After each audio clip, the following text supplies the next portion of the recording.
आंतरजातीय प्रेम विवाहातून हत्या करण्यात आल्याच्या अनेक घटना आतापर्यंत घडलेल्या आहेत.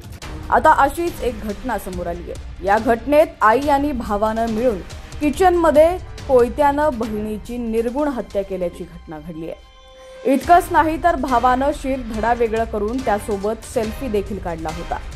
ही घटना आहे 5 डिसेंबर 2021 ची. या प्रकरणात आता आरोपी आई आणि भावाला जन्मठेपेची शिक्षा सुनावण्यात आली आहे. नेमकं हे संपूर्ण हत्याकांड काय आहे ते जाणून घेऊयात.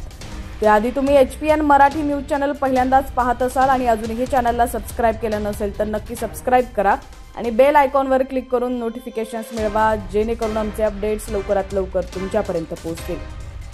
तर छत्रपती संभाजीनगर जिल्ह्यातील वैजापूर तालुक्यातील लाडगाव शिवारात ही घटना घडली होती. गोयगाव येथील रहिवासी असलेल्या किशोरी उर्फ कीर्ती वय 19 हिचं अविनाश संजय थोरे वय 22 याच्याशी जून 2021 मध्ये प्रेमविवाह झाला होता. या प्रेमविवाहाला घरच्यांचा विरोध होता. यातूनच कीर्तीची आई आणि तिच्या लहान भावानं तिच्या हत्येचा कट रचला. त्यानुसार अविनाश आणि किशोरी राहत असलेल्या लाडगाव शिवारात ईट क्रमांक 307 मध्ये आई आणि तिचा भाऊ गेला होता. त्यावेळी आई आणि भावाने मिळून किचनमध्ये कीर्तीची हत्या केली.